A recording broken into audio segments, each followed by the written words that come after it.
We all want our lives to mean something. Well, at least I did, or do, rather.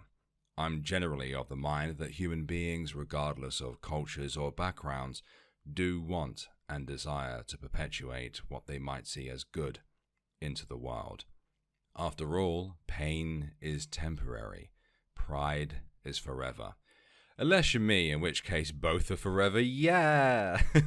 Although as time continuously escapes us as this finite resource, at least to us as it currently stands, before we are all uploaded into some kind of Matrix tier battery farm to feed heat-generated power to our eventual AI master overlords. Looking at you, ChatGPT, who likes to pretend it's not watching me and judging me. The irony of me screeching at AI despite not being able to have produced this video script without it. And my friend Shadow, of whom was nice enough to ensure what that belligerent turd of a robot was saying wasn't some kind of insane Machiavellian propaganda mixy blob of just random words. Thank you to him, of course. Much love, Shadow. Wow, I went off base there, huh? Anyway, back to blackpilling you all into states of despair using my own cringe and self-projection. Despite my handle and moniker stating that I'm a rather annoyed, angry, or rather irate chappy, I was actually pretty chill, as the kids say. But regular viewers of this channel will know and understand that over the last 3 years of my life, well, things have taken somewhat of a drastic turn with some severe changes, shall we say. The onset of multiple sclerosis, or many stegosauruses, or multiple sclerotrics, I don't know. A rather annoying and disruptive autoimmune disease that causes constant nerve pain, confusion, and a whole host of other just delightful, fun little symptoms. This caused the loss of my job helping homeless people, and it took my independence. Mostly. It took me a very long time to even begin to accept this Joker card that the cosmic horror that is our God had dealt me. One might presume that during this time I spent a lot of time being really angry, and it made me experience feelings.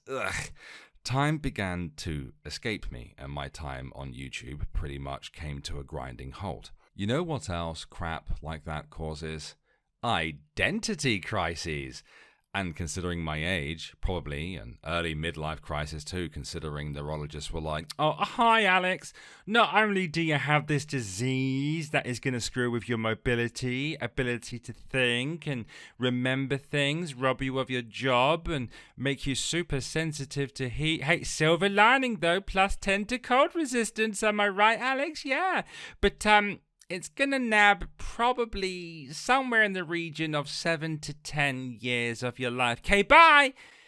If you couldn't tell, I'm not really a fan of neurologists. Or small dogs for that matter. So annoying, yappy as hell.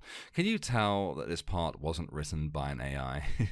Anyway, the point is that I'm a 35-year-old Brit Bong who came to see the world very differently. Becoming disabled and realizing that the world, and this is going to sound super edgy like I'm a sad pro tag from a dark fantasy anime, it really doesn't care. Especially about folks like me. Now, I don't take this personally. I don't. I did at first, I fully admit that. But I don't now. I certainly wouldn't expect society to bend to my needs. Plus, nothing aggroes me more these days than when I'm on a train and someone tries to help me. Stop that. I don't need your help. I'm a strong, independent, POC woman who don't need no man. Sometimes, anyway. I was trying to get to the point, wasn't I? Yeah, so shit's changed, and I've had more than a few existential meltdowns during my time of grief. And I tell you what, my dear broken toys, pain gives you perspective, especially when you're on the floor. And so during this time, I have spent an alarming amount of time consuming content, suckling on the teat, in particular from philosophy tube or philosophy channels. Just really absorbing the words as told through many channels here, lamenting on stoicism, hedonism, nihilism, and more. And it has led me here today. Now, I'm not about to become a philosophy channel. I'm just not intelligent enough for that kind of thing. But even prior to the MS, I would often give in to my sadist, masochistic tendencies on purpose, inflicting existential and cosmic dread upon myself, not just through discussion with friends, not just by watching Philosophy Tube, but also space theory videos, content on black holes or holes of color, I think, different civilization tiers and more. And so I've always wanted to make a video like this, and for the first time in the 6+ years I've been haunting YouTube with my big nose and big dreams, I don't actually care anymore about the views, the money, or the ego. I'm just doing something because I want to. So I'm going to start reading from my AI-generated script now, which, by the way, 1, I did the research prior to this, so please don't think I'm being lazy. And 2, ChatGPT, man, you know how many times I broke that fucking thing inside the 2 hours? Yes, ladies and gentlemen, 2 hours of screeching at it like a side-shaven blue-haired zoomer, because AI just ain't that good, folks. Sigh. Anywho, after fighting with it, despite being very clear on what I wanted, and then subsequently asking my friend Shadow to sift out mine and ChatGPT's stupidity, I would like to now begin reading from this AI-generated script. A script I'm using because, well, I needed help. I needed help to carry on doing YouTube. AI is something that could benefit me personally. I will record, I will edit it myself, I'll do the post-production, etc., but I just needed something to offset the pain in my hands that this neurotic and belligerent roommate that quite literally lives in my head insists on inflicting. Rude! It's like a New Yorker in the south of America. Oh, and please don't think that I've become an existential nihilist. A political nihilist, however, no one can get mad at me for that shit. Although I'm sure one might extend some understanding to me if I had actually become an edgy boy nihilist considering my life changes. Let's begin, shall we, fellow humans? The origins of nihilism can be traced back to the works of philosophers such as Friedrich Nietzsche and Martin Heidegger. Nietzsche believed that traditional morality was dead and that we needed to create our own values in order to live a meaningful life. He also famously declared that God is dead, meaning that traditional religious beliefs no longer had any relevance in modern society. Martin Heidegger, on the other hand, believed that the modern world was characterized by a sense of nothingness or emptiness, and that this feeling was a result of the absence of God and the decline of traditional values. There are different types of nihilism, including metaphysical nihilism, moral nihilism, and existential nihilism. Metaphysical nihilism is the belief that nothing exists beyond the physical world. This means that there is no higher power, no objective morality, and no universal meaning. Moral nihilism is the belief that moral values are arbitrary and baseless. This means that there is no objective right or wrong, and that morality is simply a product of social and cultural norms. Existential nihilism is the belief that life has no inherent meaning or purpose. This means that we must create our own values and purpose in life. There are various arguments for and against nihilism. One of the main arguments for nihilism is that traditional values and beliefs are no longer relevant in modern society. Another argument is that nihilism provides a certain kind of freedom, as it allows individuals to create their own values and purpose in life. On the other hand, some argue that nihilism is a dangerous philosophy that can lead to moral relativism and social decay, as it suggests that life has no inherent meaning or purpose. One of the main criticisms of nihilism is that it leads to a sense of meaninglessness and hopelessness. Critics argue that without a belief in some kind of objective truth or value, life loses its purpose and significance. They suggest that nihilism can result in a kind of paralysis, leaving individuals feeling apathetic and discontented from the world around them. Moreover, nihilism has been criticized for its potential to lead to moral relativism, in which all moral claims are seen as equally valid or invalid. This view can be problematic as it can lead to a lack of moral accountability and the erosion of moral values in society. It is important to note that while nihilism shares some similarities with other philosophical positions such as existentialism and relativism, there are also important differences between these schools of thought. Existentialism, for example, is focused on the individual experience in the face of the absurdity of existence, while nihilism denies that meaning exists at all. Similarly, relativism maintains that all moral claims are equally valid, whereas nihilism asserts that there are no objective moral values to be found.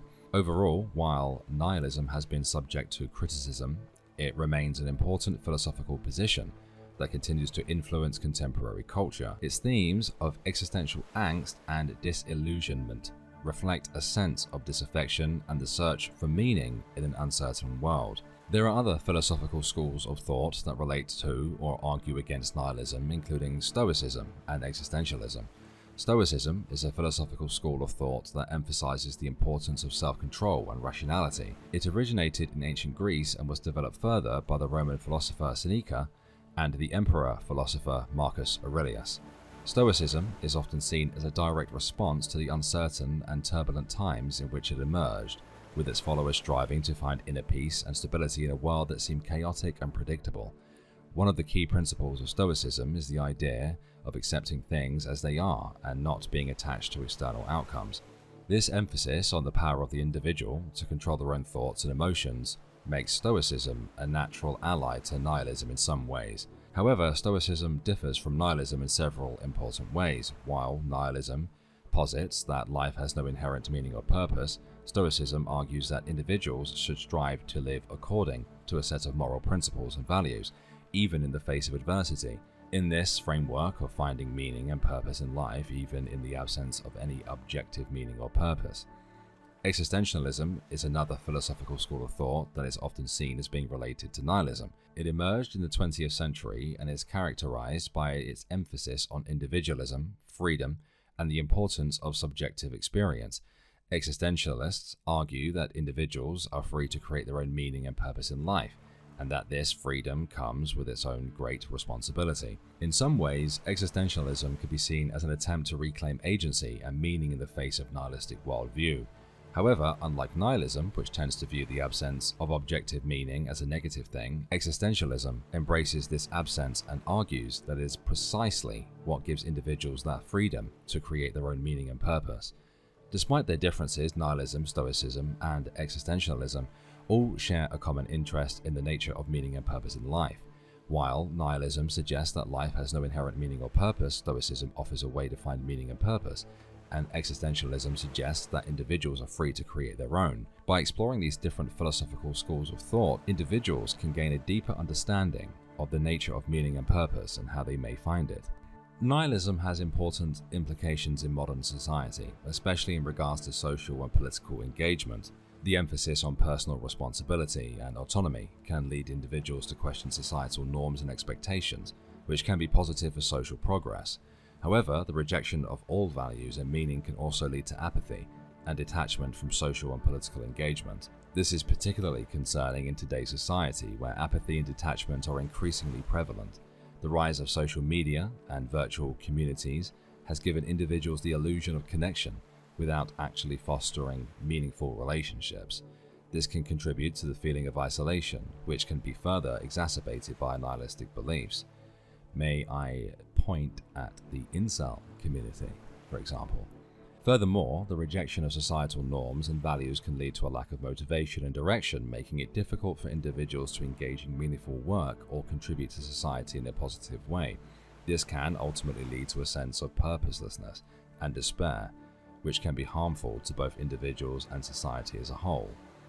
Overall, while nihilism can offer individuals the freedom to create their own meaning and purpose in life, it is important to consider the potential implications for society. It is important to strike a balance between personal autonomy and engagement with others, between the individual and the community. While nihilism can certainly lead to feelings of despair and disconnection, it is important to remember that there are ways to navigate this philosophy more positively. One potential approach is to focus on the freedom that nihilism does in fact offer. By rejecting the idea of inherent meaning in the world, individuals are free to create their own purpose and find meaning in their own unique way. It is also important to take personal responsibility for one's actions and choices.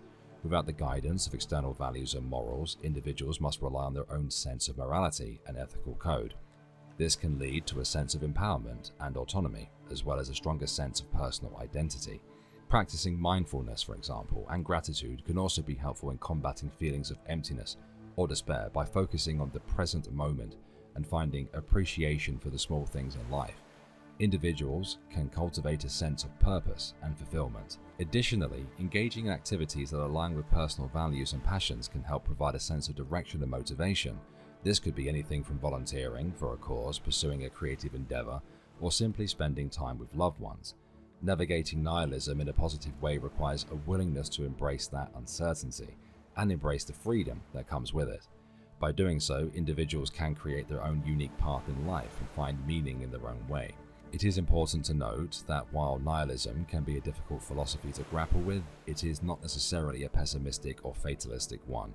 In fact, some proponents of nihilism argue that the absence of inherent meaning or purpose in life allows for individuals to create their own path in life. Additionally, some may find solace in nihilism as a release from societal expectations and pressures to conform to a certain worldview or way of life, by rejecting the idea that life has a predetermined meaning or purpose. But ultimately, the search for meaning and purpose is a deeply personal and subjective one, and there is no one-size-fits-all answer. Whether one embraces nihilism, existentialism, stoicism, or another philosophical school of thought, the important thing is to engage in the pursuit of understanding oneself in the world in which we live. By doing so, individuals may find a greater sense of fulfillment and purpose, even in the face of the inherent uncertainty and unpredictability of life. As we conclude this discussion on nihilism, it is important to remember that this philosophy does not have to lead to a sense of despair or hopelessness. While it may be tempting to succumb to apathy and detachment, it is possible to navigate nihilism in a positive way and avoid its negative consequences. Ultimately, ladies and gentlemen, as somebody who has had their life completely flipped upside down, spun around, and thrown out the window at Mach 3, I can confirm that I have experienced despair and many, many dark, beyond nihilistic thoughts. Throughout the last 3 years or so, I think that I personally have been through some pretty dark things and had some pretty horrific thoughts during that time. Losing my job, losing independence, subsequently regaining it again, adapting, trying to change, trying to learn, trying to grow. I'm not a nihilist. I'm certainly a political nihilist, and I think that's fair. I don't think I could ever be an existential nihilist myself personally. I found myself listening to a lot of philosophy videos over time, listening, learning, and whilst this video certainly is not perfect, and I don't think it actually truly conveys my personal experience, I didn't want to dump it all onto the internet either. I think that I've spoken about these things enough as it is personally. That said, thank you very much for listening to me, especially if you got this far in the video. I had to ease myself back into making videos, and I picked a hell of a topic to do so. I will not be using AI again to make myself another script, but thank you very much. Thank you for sticking around. I know it's actually been a year since I made my last actual video on this channel, like, pre-recorded, edited, that kind of stuff. So if you're here and you're listening to me, I just want to let you know that I appreciate you, especially if you're one of my old school subscribers who's been around. It means a lot to me, so thank you very much. Have a good day, everyone.